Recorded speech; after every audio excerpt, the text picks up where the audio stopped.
Hello, lovelies and unlovelies. Housekeeping, then. Not gotten much done this week, for obvious reasons. I've been spending my time more, well, not profitably, but effectively, by helping and listening to people and providing comfort to people. I think a lot of people on the American centre right, rather than the far right, were somewhat hyperbolic and silly last time. I don't feel that they are being this time, and the reaction also has a different, more despairing tenor to it than the kind of performative screaming and so on as last time. Something's definitely different. A lot of political channels have seen an abrupt slump in their subscribers because people are just giving up on politics altogether in despair, which doesn't strike me as a good thing. So yeah, that's where I've been spending a lot of my time, because I have friends in areas and countries that are going to be affected beyond just the States, so it seemed like the right thing to do. I have a limited capacity to help anybody, but I'm going to prioritize adult industry people and LGBT people, so I'll do what I can to help. If you need it, just let me know. Otherwise, I've tinkered a little bit with Ronin. I have tinkered a bit with my single player game that I'm working on called Off-Road, as in a road that's off somehow. Yeah, I haven't learned my lesson about search engine optimization from my game Imagination. So yeah, I've also tinkered with Etherpunk. It is fiddling with and refining Monte Cook's cipher system to make it a little bit more open, a little less overpowered to suit the setting that we're creating. Speaking of Tabletopless, albeit in its safe for work form, this year's been a bit of a wash and recovery time with Tabletopless after the dissolution of most of the original group. Hopefully we can get back into the swing of things next year. We've got at least one and a half really reliable extra players, so if we can just settle on a time and day, I think things will begin to be on the up there too. I have another manuscript for another Goblins game by the OGGM, which I hope to start laying out next week, which is what I'm doing for OG. So you can expect that to be coming along down the pipe. And I've also been encouraging him to invest a bit more effort in the background and so on of his games.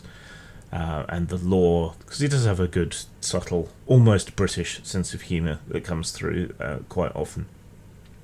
Also, I've encouraged him to make his Seth's Guns and Ammo, or whatever he called it, catalogues a bit more zine-like rather than just catalogues of stuff. So I think they will continue to improve, and I'm happy to support him in what he does. If you support me on Patreon, and why don't you scumbag?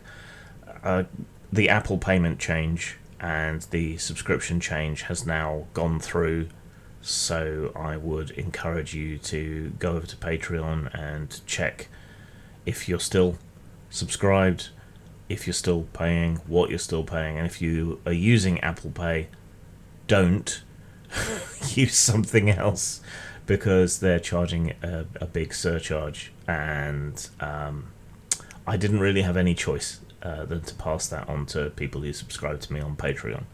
So I'm now, immediately that this has happened, telling you, go onto Patreon and change your payment method from Apple to something else. And if you want a reason to subscribe to my Patreon for just $1 a month, that's all I want. It is my birthday about a month from now, and it's Yule soon, or winter solstice, or whatever you happen to celebrate. So if you're in a giving mood, $12 spread over a year would be very, very helpful to me from everyone. If you like my videos and the other content and games and stuff, that I produce. If we get back over $200 a month, I'll reinstitute the discounts and so on that I used to offer. Alright, well, one thing has tended to dominate, obviously, and that's the horrendous result over in the States. Some of these comments are quite long, but I don't want to strip too much context out of things. So let's get into it and get it over with. So on my video about America punching itself in the nads again, expression amidst cacophony, it says, what happened was superficially a collapse of the Democrat voter base. If the numbers floating around are accurate, total votes for the Republicans didn't change much from 2020 to 2024. That seems more or less consistent with my experiences. Conservatives gonna conservative in most cases, whereas the Democrats bled a withering eighth of their votes. Same problem came in the wake of Obama, as I recall, albeit writ a bit smaller. 2008, Obama term 1, Dems had a healthy vote advantage. 2012, they bled most of the advantage out, but squeaked out a win over the largely unchanged Republicans. 2016, pretty similar numbers to the previous election, but a loss this time since it was close enough for the Electoral College to overturn the popular vote. 2020, in the wake of Trump, there was a big swell in voter turnout from both sides, Dems enjoying a healthy advantage, and 2024, following Biden, they bled it again, as noted. I thought it was very risky to run an identity politics candidate. Left-wing ID poll has been quite effective at alienating everyone without solving much, and the last president who leaned on complexion is remembered for doing very little in 2 terms.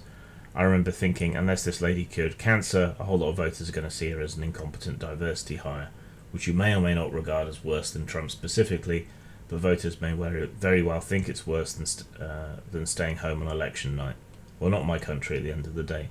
Not mine, but America casts a long shadow and affects the rest of the world massively, which I think people don't appreciate, largely within America, but also elsewhere.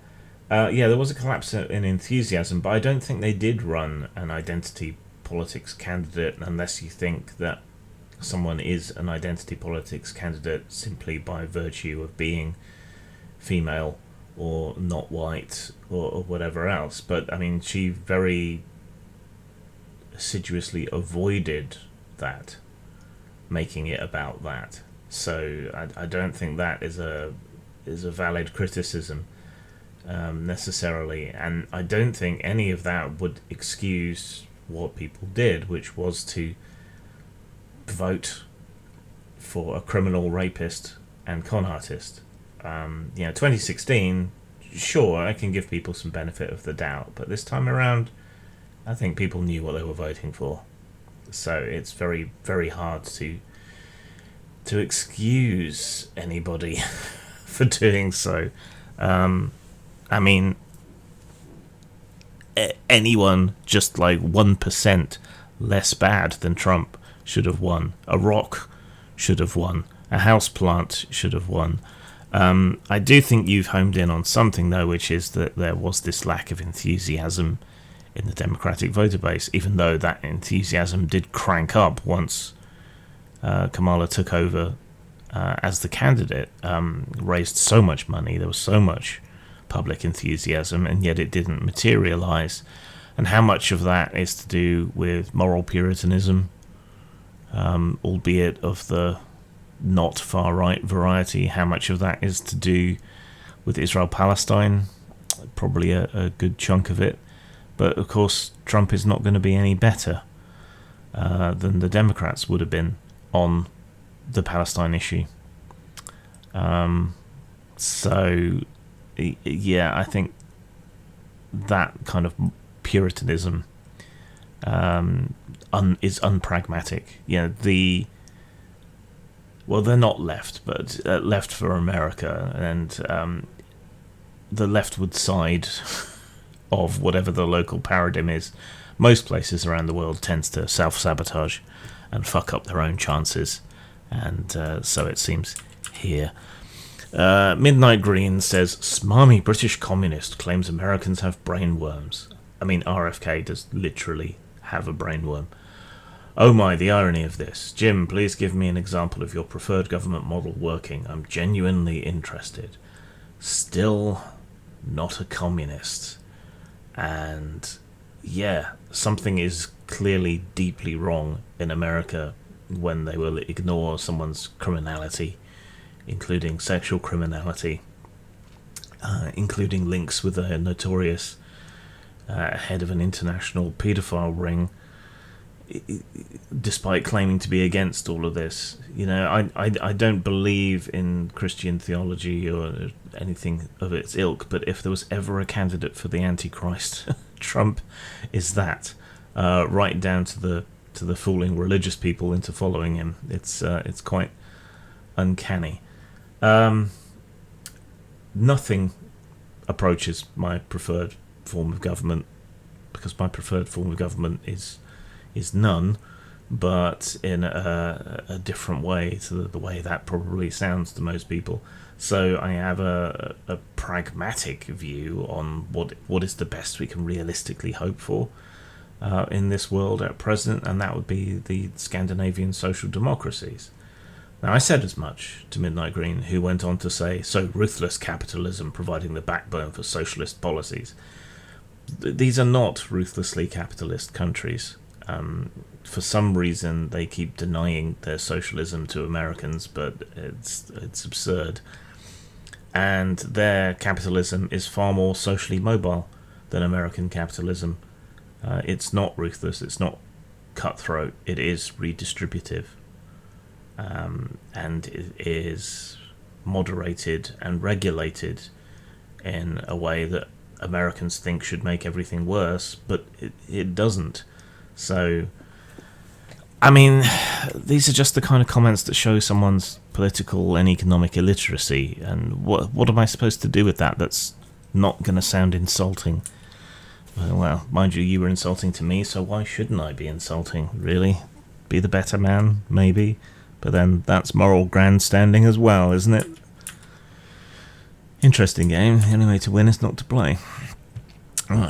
Bruno says, excellent video. I wish you'd do political videos and cover important world topics more often. You know you want to.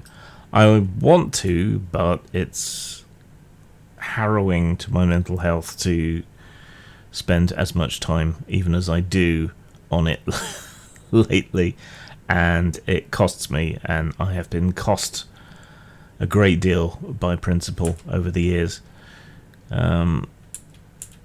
On the more unpopular politics video, Age of Adventure says, love the channel, but is it just me, or have the amount of YouTube ads during your videos increased markedly? Okay, so there may be a couple of reasons for this. Well, maybe 3 reasons for this. YouTube has gotten more greedy. You have seen how they have gone after ad blockers and video download tools much more recently, which makes everybody's jobs harder, especially if they want to do commentary. And just the experience of watching YouTube with all the ads that it's supposed to have is subpar. I think it's even worse than American broadcast television in terms of how many adverts you get, because you get maybe 5 minutes of video before an ad breaks in, and there's a lot more unskippable adverts. So why? I mean, YouTube greed, their anti-ad block crusade, and yeah, it's the season for it. They want to make as much money as possible. We're now in the run-up to Christmas. That's when YouTube makes most of their money. That's when most YouTubers make most of their money. So that will also be largely why. If you used to ad block a lot, and they've managed to prevent that one working, then you may also be experiencing comparatively more adverts. Paul Berry says, the most amazing thing I've seen on Twitter is the fact that there are adult film actresses who celebrated the election of the man who will enact Project 2025. The leopards aren't vegetarians. Yeah, short-sighted, stupid, voting against their own self-interest, but that is true of the vast majority of people who ever vote for right-wing governments. They just not believe it. I've seen people say, oh, well, Trump distanced himself from Project 2025. But at the same time, you know, he's appointed the chief author of the Project 2025 presentation to his administration already. And we have the likes of Steve Bannon and so on saying, yeah, Project 2025, that's the agenda. People thought last time that they weren't serious about damaging women's right to choose. And look where we are now. Not exactly what they wanted, but bad enough, with women dying of sepsis in hospital parking lots. So I think it's profoundly naive to think that they won't at least try to cause problems, and the one check that might preserve the careers of adult performers, you know, the Supreme Court, is now utterly compromised and likely to become more so, along with the entire apparatus of state, which in most countries at least tries to be apolitical, well, most democratic countries. So, yeah, I don't know. Why vote for the leopard to eat your face? It makes no sense. PNPTCN says, the myth of social media activism has given megaphones to useful idiots of all stripes. Hard agree. All we've done is return to the Scarlet Letter and public stockades of Puritanism. Thanks for doing what you do, Jim. I found your channel when the mob came for Ed Piskor. Keep up the good work. Yeah. And that, I'm not trying to both sides what's going on. I'm trying to grok where the failure is, or where the failures are. It's hard to find enough that will justify voting for a rapist, criminal, con man who was close friends with the head of a paedophile ring. But you can understand without excusing, I think. And yeah, I think the particularly strident, shrieking activists do need to carry some of the blame here. But they never will, and they aren't. So I don't know how useful pointing it out actually is. And obviously, to anyone with half a brain, the bigger evil, the bigger problem at work here is the far right in America and what they plan to do. You've got to prioritize. And here's where I think the problem lies. The pseudo-left is certainly censorious, mean, nasty, annoying, all of these things, but they accomplish their ends largely through social pressure. That is, they will come after you socially, your internet life, your jobs, whatever, and they will apply pressure to you that way, whereas the far right uses the apparatus of the state to do so, to censor books, to beat people with clubs, to close things down and illegalize things and throw people in prison. And of the two, both are bad, but of the two, the group that uses the state power and violence to accomplish their end seems worse to me and more effective. So that's where I am at with it. You know, sure, these people are annoying, but that's not as bad as the opposite side. 10 Bones, this is a long comment. 10 Bones says, your view of American politics is kind of cartoonish. Yeah, it's precisely what the internet perpetuates about the right and the left here. This election proves that. The demographic turnout shows exactly that. Women, minorities, as well as majority demographics, turned out because of the Democrats' horrific policies, despite all the cartoony media cries of Marxism or Nazis or misogyny, or because of it. Okay, I'm going to intercut with your comments because it's easier to keep track. American politics is cartoonish. I mean, look at your next president. The man is a cartoon. You have people like Marjorie Taylor Greene and Lauren Boebert or Boebert, or Matt Gaetz, or Ted Cruz, or what's his name, DeSantis, Florida. These people are cartoonish. Right? We have our own ridiculous figures in our politics, for certain, but the worst of our politicians look like titans of statesmanship compared to American politicians. Most of them, a lot of them, compared to Trump or Bannon or Vance, Mark Francois looks like fucking Shaft. In terms of coolness, it's absurd. American politics is cartoonish, but we have distance. We have political analysts, people like the news agents and so on, who are not intimately tied up and within the bubble of American politics, and can speak about it with some dispassion and a greater propensity for analysis. Right? I'm not getting your media's picture of American politics. I'm getting the external picture of American politics, which is closer to just the facts. The fears are just fear itself, he says. The people spoke, they're not scared. They're pissed at the hysteria of those minorities, be it corporate elites, people that place their mental issues ahead of everyone and everything else. The minorities that worship to be ruled over by bureaucratic policy despite not realising it, civic retards. And they've spoken loudly, enough of it. But they've spoken for things that are worse. They have spoken to turn those fears into reality. Trump's mob are the corporate elites. They are the people that place their mental issues, religion, ahead of everyone and everything else. America doesn't really have a decent welfare state or a decent bureaucracy, and that's a big part of the problem. You just don't believe in these things, so they never have a chance to work as they do elsewhere.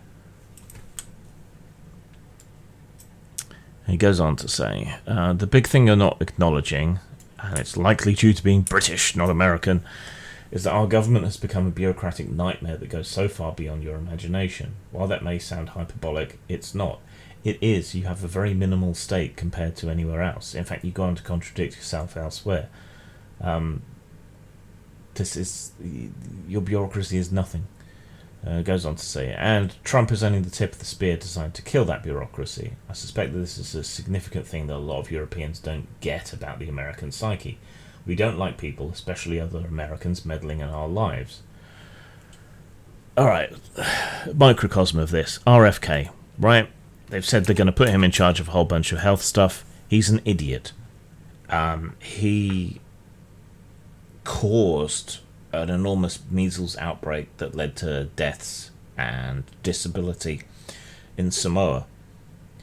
Right? A lot of what you think of as meddling is genuinely there to help you out. He wants to gut the Food and Drug Administration.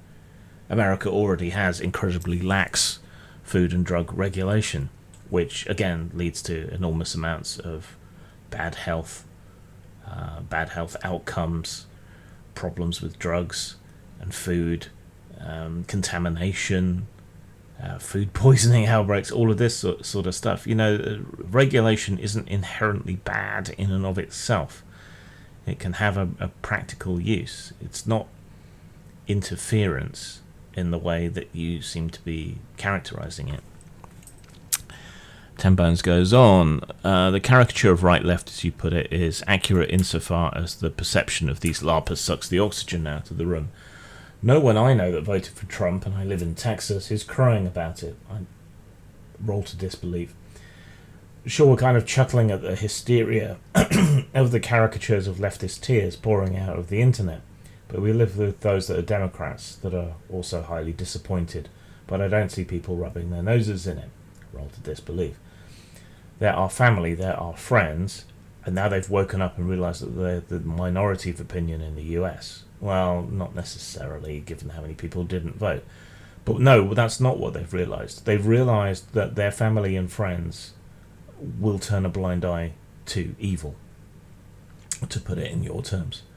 And you say that's a hard pill to swallow, and that's the thing that's a hard pill to swallow.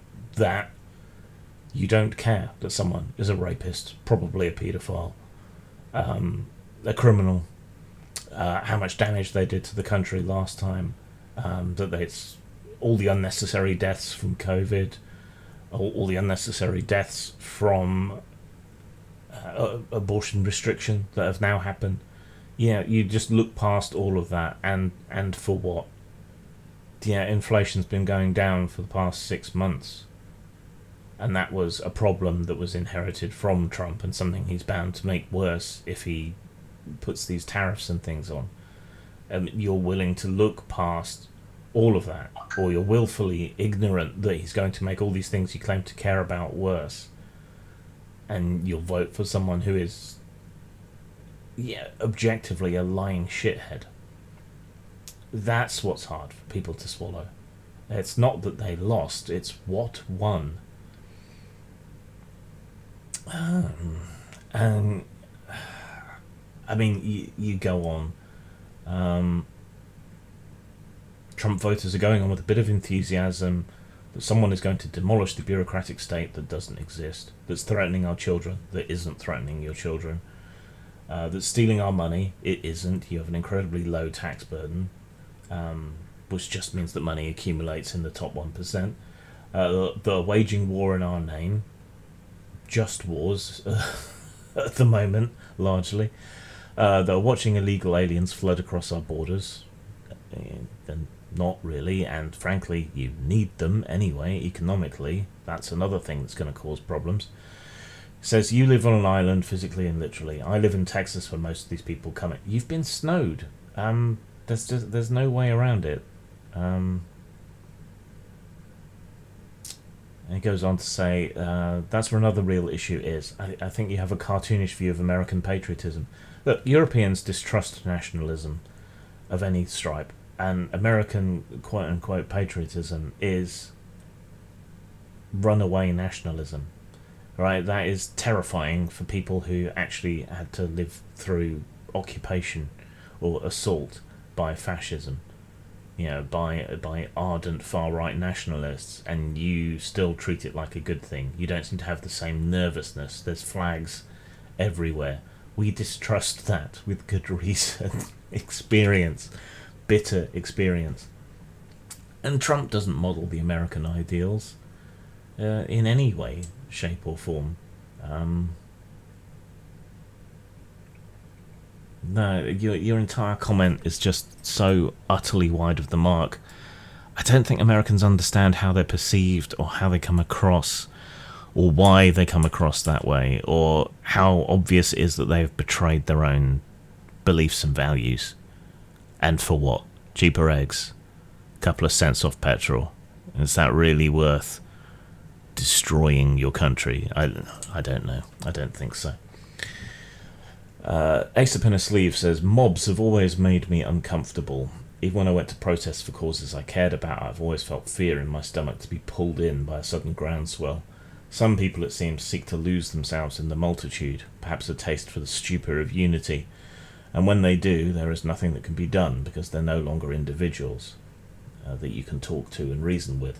Rather, they've reduced themselves to be nothing but part of a larger raw force that rids them of the cumbersome necessity to think, a force akin to a natural disaster that you will see in revolutions, cults, and totalitarianism. It's always nice to see other people resist the pull, but honestly the world gives me vertigo right now, and I feel bad for people that can't afford the luxury of sheltering themselves from the tempest. Yeah, I also do not like crowds. My instinct is always to kick against them. Whatever crowd it is and whichever way it's going, my instinct is always to temper that. I have felt uncomfortable in audiences, right? When everyone's cheering along to a film, I get this weird sense of disassociation. Or, going to see a band and everyone's moving as one, and some people talk about that as a sort of elevated or transcendental experience, and I find it weird, like being stuck in the teeth of some sort of eldritch monstrosity. It takes me a while to find my equilibrium again. But some people are comfortable in the mob, and immune to reason. It's a weird eusocial corporate organism, whether it's a mob, a revolution, or a literal corporation. Night of the Night Lady says, I want to make propaganda. I'm writing a short story in a world like Gore about a bigoted, misogynist paladin convicted of sexual assault that was adjudicated as rape, lewdness, fornication, adultery, high treason, tax fraud, insurrection, interference with royal government operations, and mishandling, altering, forging official records. Every time you come in the chat, it's to take the piss or to be negative, and you're on thin fucking ice. Wind your neck in. Mijira says, I have a question. Wouldn't it be okay to analyse art through a political lens, despite the art not being political? What stops it from being interpreted? Half the fun in analysing stuff is attributing meaning when there had been no intent towards it. Were the curtains blue because of philosophical reasons, or because they had to have a colour and any would have done? Right, in principle, there is nothing wrong with analysing art through subjective, personal lenses, political lenses, philosophical lenses, all the rest of it. The problems occur when people assert that their subjective ideological interpretation is the real one, is the true one, that's what the author intended, and that's and then they try to hold the author, the artist, whoever, to account for their own subjective interpretation. That tells you more about the interpreter than the interpreted. Consider Anita Sarkeesian. She examined games that she didn't really know anything about through a feminist lens. And when you go looking for something, you're going to find it, whether it's misogyny, the number 23, something that resembles a human face. If you bias yourself and go looking for something, you're going to find it, whether it's there really or not. And look at all the problems that caused because she decided that her interpretation was the interpretation and that it justified censorship through social pressure and state pressure, control, demonization, all of these other things. If she had just presented herself as this is my opinion, sure, she would have got pushback, but nothing like the same. And that's just one modern example of what I'm talking about, where people's interpretations possess them, take them over, and they think that what they see is what everyone sees or what the creator intended. No, fuck off. As an exercise, it can be fun, it can be interesting to interpret things certain ways. The problem comes in when you think that that's the only way. Justin Jones says, I was willing to shrug off people voting for Trump in 2016 as there were a lot of factors at play during that election. Yeah, and he hadn't been in charge at that time. It didn't help that the Democrats were treating the whole situation like they'd already won. But to be fair, it should have been a landslide defeat for Trump. Yep, it should have been this time. I had hoped that Democrats would have learned their lesson, but they did not / have not. I was a little more ambivalent towards Trump supporters during the 2020 election cycle. There was a lot of misinformation and confusion at the time, so I was willing to concede that some people felt that having Trump remain in office would be to the nation's benefit. Yeah, there were problems. That was during 2020, and not after, especially when all of his treasonous activities came to light, the January 6th affair, and so on. Incidentally, I believe but have no proof that the 2 recent assassination attempts against Trump were staged, false flags to engender support for him during the current election. I don't think so, and I also think that the election conspiracy theories currently circulating amongst Americans on the opposite side to usual aren't helpful either. Don't become what you hate in your desperation. Justin goes on. Now, during this election, I have no patience with anyone that voted for him. Same. Mask is off. Donald Trump is a convicted felon who has not even been sentenced yet, let alone paid his debt to society. He also was deeply involved in an active insurrection after his 2020 defeat and did not, and apparently will not, face any consequences for his actions. Yeah, all the federal cases have been dropped because there's no point. And the even more amazing part of all this is that his supporters still fail to comprehend that Trump is a con man. He will say/promise whatever in order to squeeze a little more power and influence for himself. I have no patience for his supporters. They get everything they deserve, and their choice to vote for this man says more about their morality and ethics than anything else. And yeah, I don't think a lot of people who have voted for Trump really understand that it's not so much that Kamala lost, it's that this horrendous cartoon of a man who is, mustache-twirlingly evil, venal, self-obsessed, vindictive, idiotic. All he's good at is lying. That's literally it. It's that he won, and it's that so many of you were able to look past all his enormous deficiencies, despite claiming to be against most of those enormous deficiencies. It's a body snatchers moment. You suddenly realise that slightly over half the people around you are cunts. Justin goes on, I would be content to point and laugh at our collective stupidity, but unfortunately those of us who did not buy into the con are still going to have to pay the price. That, above all, is what fills me with white-hot rage. Trump supporters can believe in whatever crackpot conspiracy theories they want, can support whatever extremist religion-based ideology they choose, because there is no difference between fundamentalist Christianity and Islam, but they're dragging the rest of us down with them into howling barbarism. Yeah, it's a bit Nehemiah Scudder, isn't it? The worst aspect of all this is that Trump is so easily led and manipulated by any promise of power and influence that the authors of Project 2025 will be able to carry out their agenda with little in the way of resistance. Trump will be able to claim that he had nothing to do with it, could even argue that it was the deep state or anything else, and his supporters will believe it because they are collectively too stupid and gullible to do otherwise. I think he knows that that's his agenda, in so much as he knows anything with that soup inside his skull. He just lied when he said it wasn't, and he didn't know anything about it. I mean, we know he lied. Most of the people involved in Project 2025 were part of his administration in one way or another during the previous period, and he's already appointed people intimately involved with Project 2025, at least provisionally, to positions of power within his administration. And people like Steve Bannon and so on have admitted that Project 2025 is the agenda.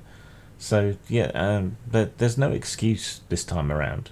You knew what you were getting, you knew what kind of man he was, and you voted for him anyway. So suck it up. Paul Cooper says, Jim, I wish you would leave politics alone. You always get in hot water when you cover it. Please stick to games. You don't need the additional stress. Look, this stuff is important, and I care about it, and it affects people I love and care about a great deal. Are you really going to tell me to shut up and censor myself and not talk about the things I care about? Yeah, it's not in my games. You don't need to worry about that. I'm not going to lecture and hector you for the most part. So why does it matter? Don't click on these videos. It's not hard. It's not hard to not click on something. Excuse me. Mensch Worde Wesentlich says, I'm convinced you'd hate yourself for missing any opportunity to celebrate your belief in your supposed intellectual and moral superiority by insulting anybody holding different views, expectations and values than your own.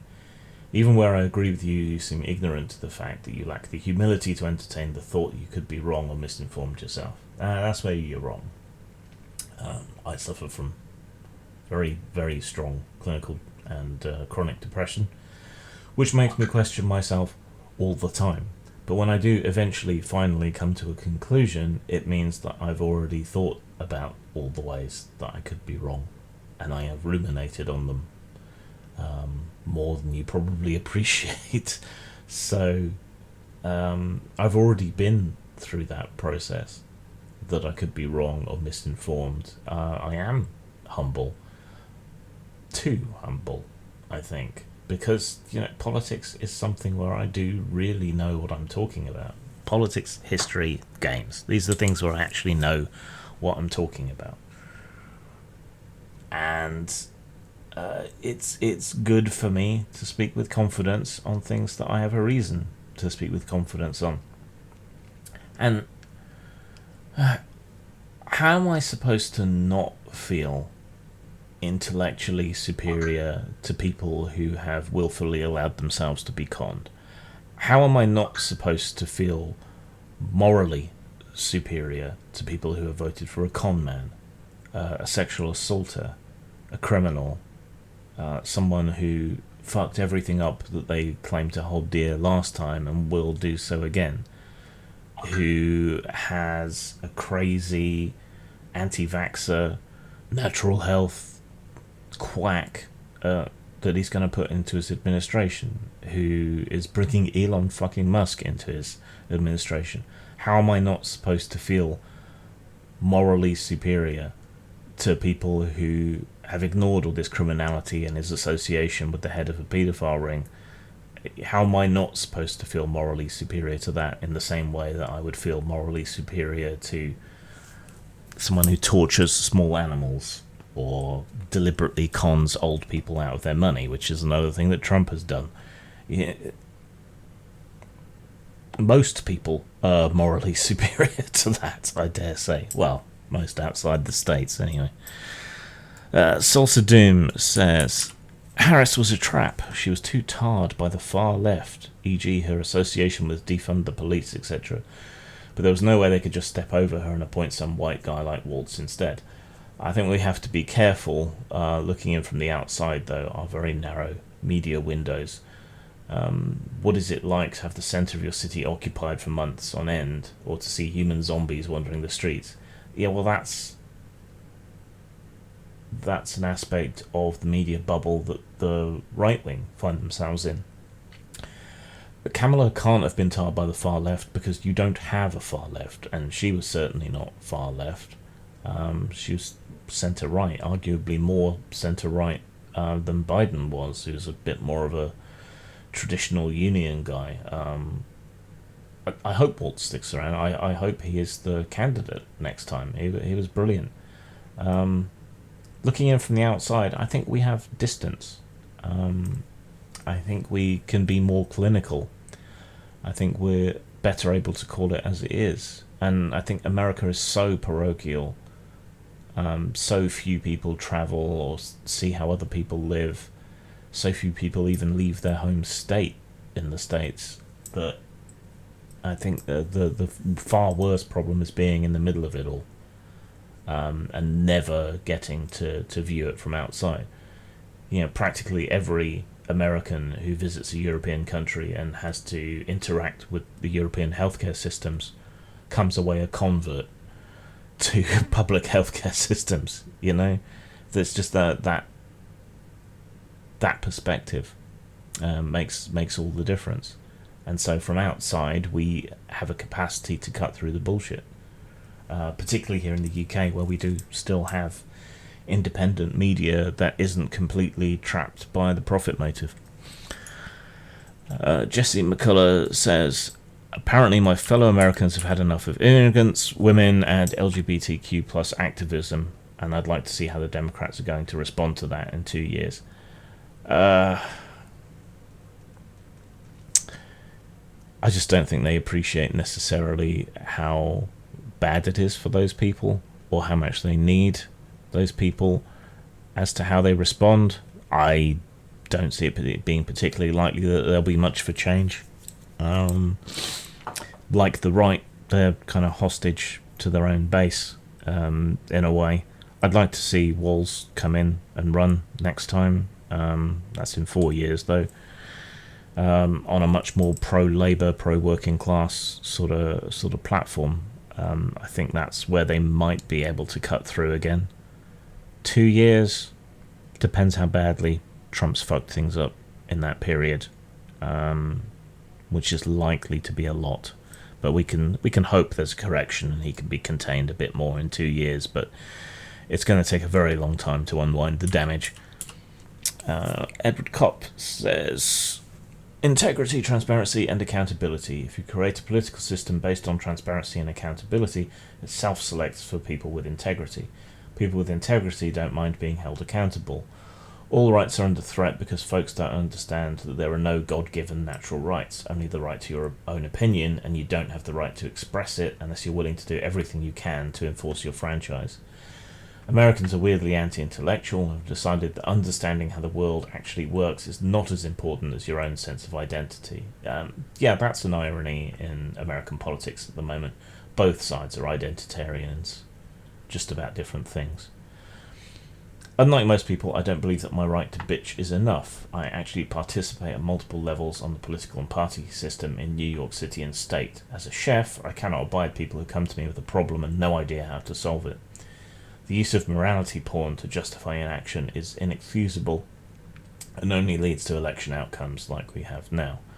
There is something good and amazing about being an American, and we've wasted all of that because of a string of code and algorithms that has infected a large percentage of all Americans with a mind virus of extreme unscientific and unethical social programming. The goal in life is not likes and retweets, but it's to have a meaningful relationship with the people who inhabit your environment and society. How do you create a political system based on transparency, accountability and integrity when it is not in the interest of the people in charge of the system to have it be that way?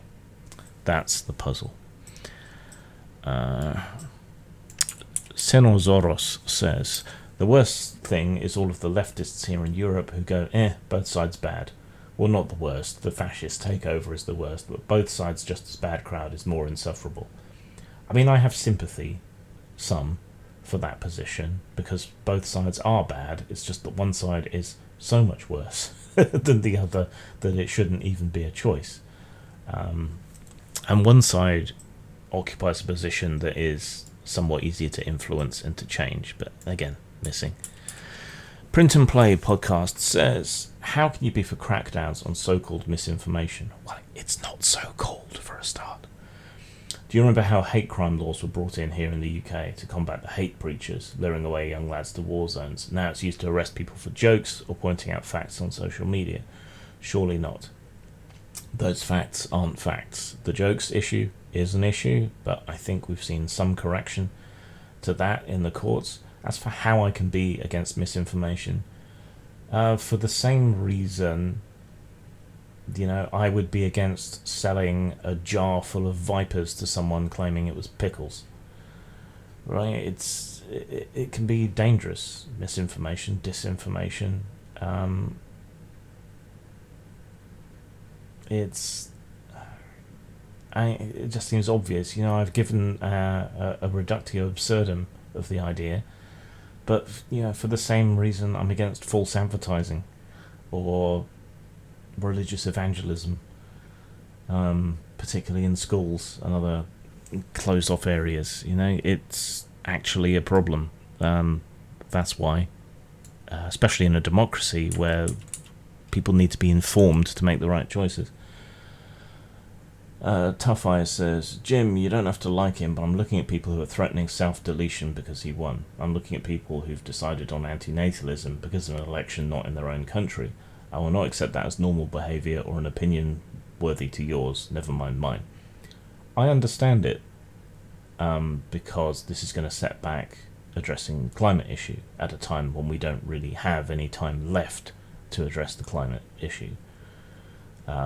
We've already seen women dying unnecessarily. This is a guy who, through inaction, caused the deaths of hundreds of thousands of people around the world during COVID. LGBT people are faced with a very real prospect of their marriages being annulled or ignored,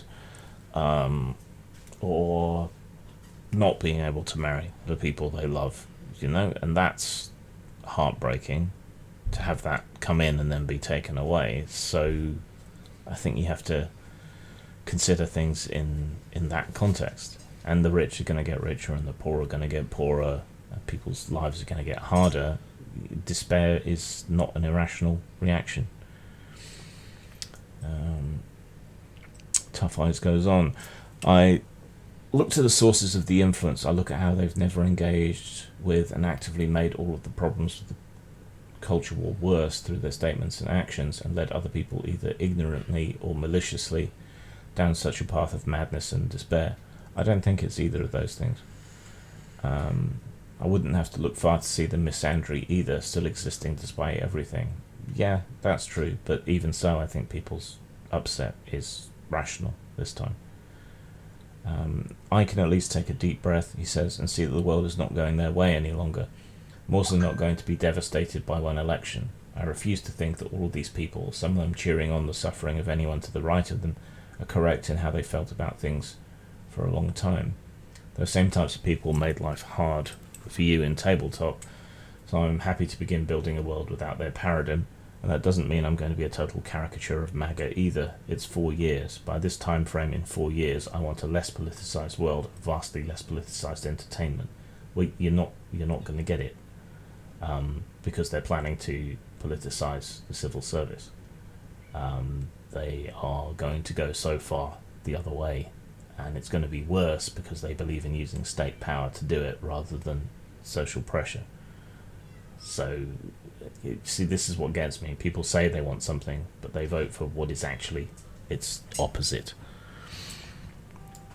Jeffram says, Grim, you call yourself a left-wing anarchist, and yet you want more war. No. But some war now, no war later is better. He goes on to say, the issues in Ukraine are that people are not interested in a nuclear war, something Putin will likely do if his back's against the wall. Unlikely unless, NATO were to actually invade Russia. And are you really willing to sacrifice Ukraine, which is a huge global breadbasket and has non-Russian access to gas and fuel reserves? There's a lot more reasons around this. This is just so short-sighted. So short-sighted, so parochial.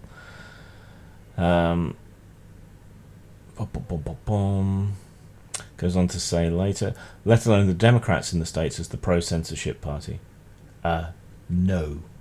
Right? I know that they are censorious, but they do it largely using social pressure, not legal or state pressure.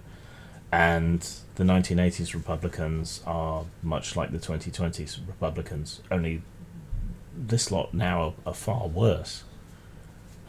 Not better. I read Project 2025, really.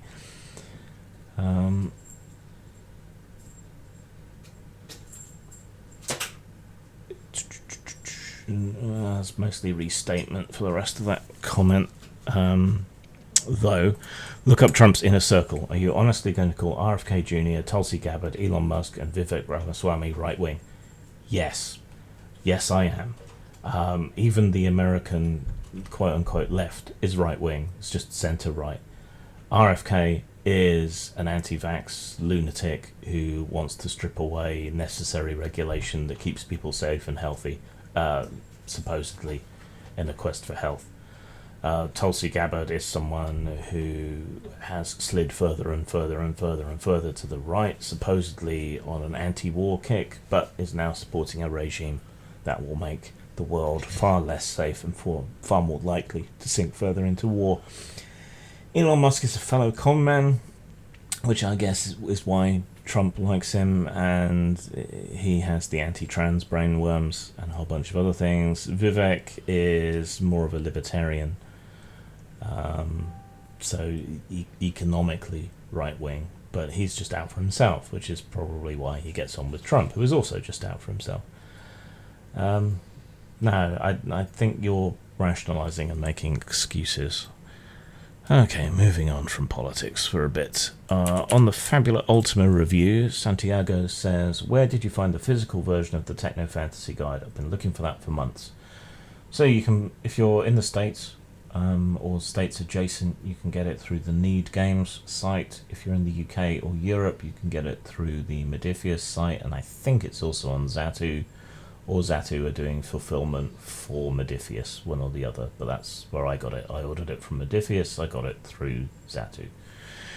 Jolly Roger says, now, this is a game I've always admired from a collectionist perspective, but I've never been close to play or buy it. We played it on Grimstreams, you can go and watch that. Thanks for the review, I appreciate this content. I'd love to take a glance at your TTRPG library. Seems like the niche archive of my dreams.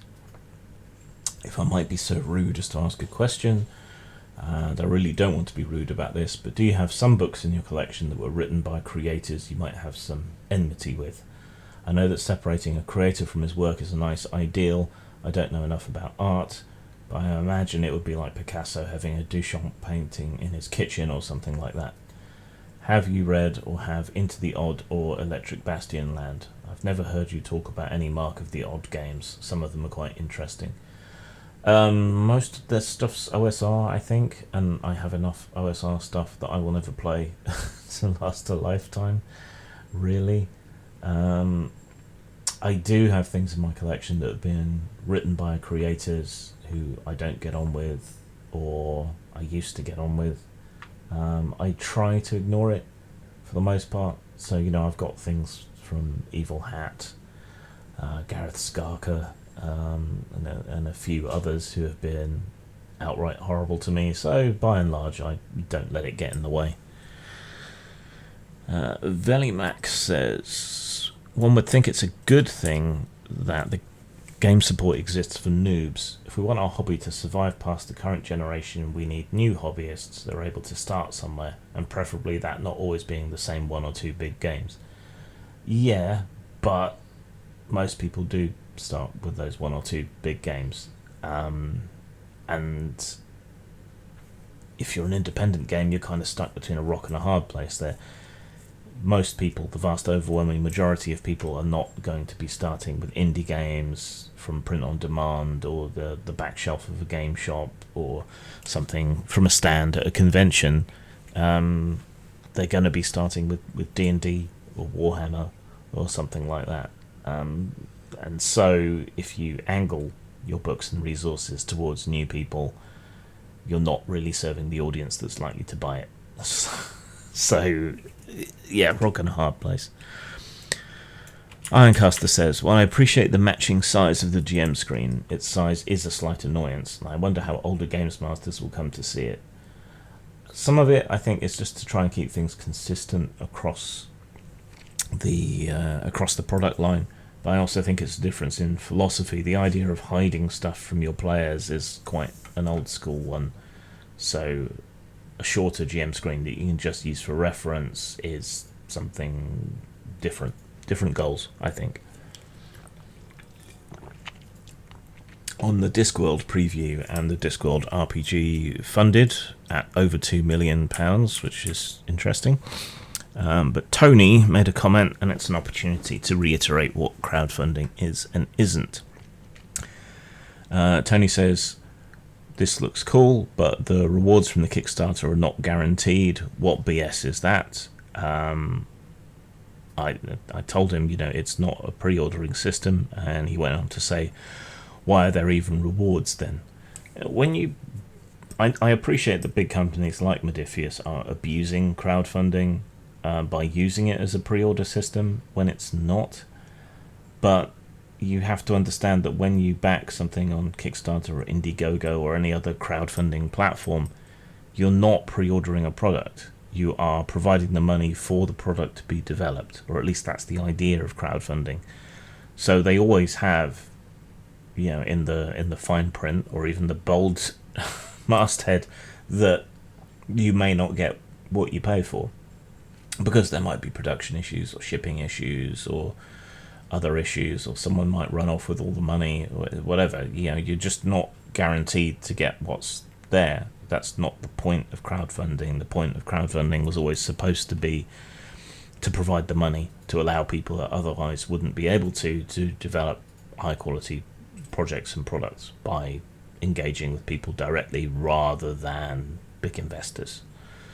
So that's why, because it's not a pre-order system. You need to understand what you're doing when you back a Kickstarter or any other crowdfunder. You're investing, not buying. On the video about GMing psychology, which went over quite well, Velimax says, yes, this is one of the best videos I've seen in a long time. I could relate to every point, and this put into words what I've been thinking about my gaming preferences. I've doubted my motivations as to why I would enjoy GMing when everyone else in my gaming circle seems to think of it as a horrible burden, but I honestly get more fulfillment out of GMing than playing, though playing is fun too. So thanks. And quite a lot of people had the same sort of sentiment and liked it. So I just thought I'd polish my own ego by mentioning that. Mario, the evil DM, says, the good old days when I used to get all the game-playing girls at my table. Chicks dig Dungeon Masters.